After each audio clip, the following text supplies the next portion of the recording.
Bismillahirrahmanirrahim. Assalamualaikum warahmatullahi wabarakatuh. Alhamdulillahirabbil alamin. Alhamdulillahilladzi an'ama alaina bi ni'matil iman wal islam. Asyhadu an la ilaha illallah wa asyhadu anna Muhammadan abduhu wa rasuluh. Allahumma shalli wa sallim wa barik ala Muhammadin wa ala alihi wa ashabihi ajma'in, amma ba'd. Qala Allah ta'ala fil kitabil karim, a'udzu billahi minasyaitonir rajim. Qad aflahal mu'minun alladzina hum fi salatihim khashi'un. Shadaqallahul adzim. Hadirin pemirsa di rumah yang dirahmati Allah Subhanahu wa taala. Marilah pada kesempatan yang berbahagia ini kita mensyukuri nikmat Allah yang begitu banyak yang sudah Allah berikan kepada kita, dan syukur itu adalah bentuk ketaatan kita kepada Allah Subhanahu wa taala.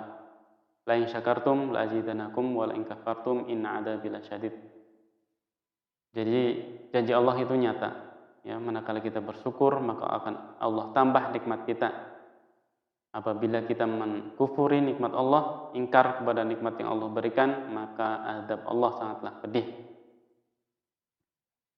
Kemudian salawat serta salam adalah kita haturkan kepada junjungan kita Nabi Agung Muhammad SAW, yang setiap ucapannya adalah kebenaran dan setiap perilakunya adalah sebaik-baik suri tauladan. Maka cukuplah bagi kita semua untuk menuntun, ya, mengikuti jejak langkah Rasulullah SAW. Cukup hanya Rasulullah SAW yang menjadi panutan kita dalam kehidupan sehari-hari.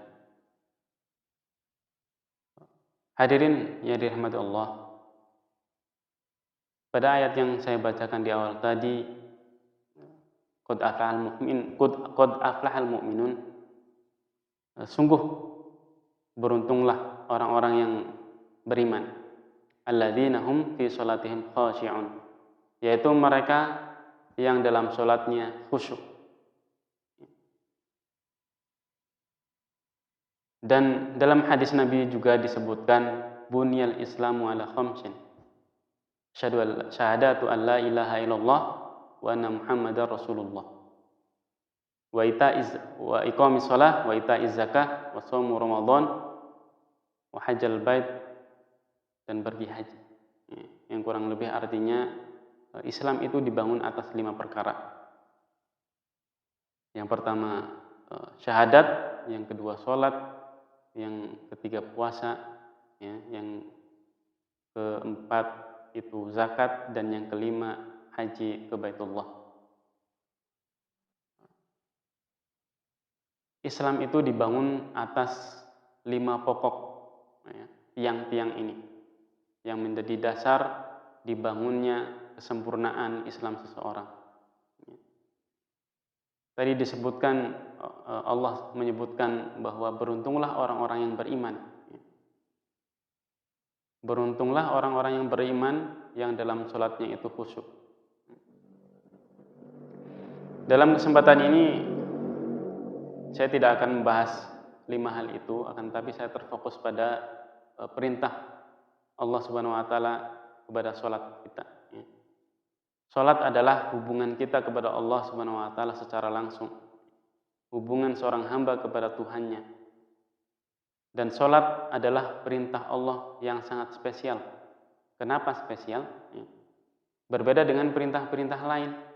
Perintah lain Allah wahyukan melalui perantara malaikat Jibril. Akan tetapi sholat itu langsung, ya, Allah sendiri mengangkat Rasulullah SAW dalam peristiwa Isra dan Mi'raj ke langit ketujuh, ya, ke Sidratul Muntaha. Jadi Allah memberikan perintah sholat dengan langsung bertemu dengan Rasulullah.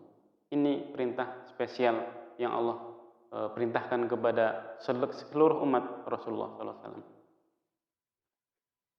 Dan sholat juga menjadi dasar, ya, penentu amal perbuatan kita di dunia. Apabila sholatnya baik, maka seluruh amalnya juga akan baik. Dan di akhir zaman nanti, di akhirat juga sama, ya. Penentu amal, apabila sholatnya baik, maka semua amalnya juga akan mengikuti baik. Dan yang terpenting adalah menjaga sholat bagi kita semua. Karena sebagaimana dalam dijelaskan tadi, Islam dibangun atas 5 perkara, dan saya ibaratkan Islam itu kaca yang gelas kaca, ya, dan 5 jari ini saya ibaratkan dengan 5 rukun Islam tadi itu. Gelas kaca ini saya pegang, ada sholat, ada syahadat, sholat, zakat, puasa, haji. Ya.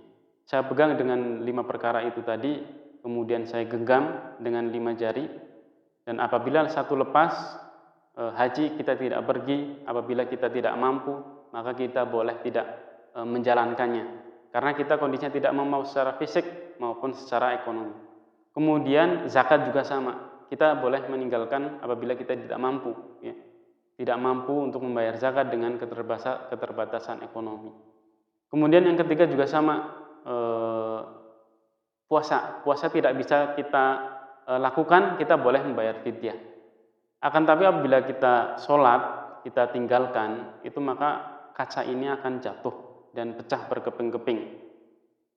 Makanya itulah gambaran apabila kita sudah meninggalkan sholat, karena perintah sholat itu sangat penting.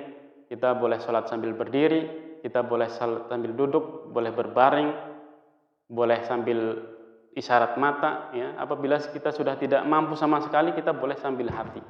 Tapi kalau kita sudah hati saja tidak mampu, artinya sudah wafat, ya. Maka kita sholatnya disolati oleh orang lain. Seorang lain yang mensolati kita, maka itu menjadi pemutus semua amal di dunia ini, ya. Maka jamaah sekalian, mari kita bersama-sama untuk mengerjakan sholat dan tetap pada perintah Allah, supaya kita mendapat kebahagiaan dunia dan akhirat. Itu saja kurang lebih, karena kunci hidup kita ini adalah di dalam sholat. Apabila kita sholatnya baik, maka seluruh amalnya akan baik pula. Kurang lebihnya demikian apa yang dapat saya sampaikan. Billahi taufiq wal hidayah. Fastabiqul khairat. Assalamualaikum warahmatullahi wabarakatuh.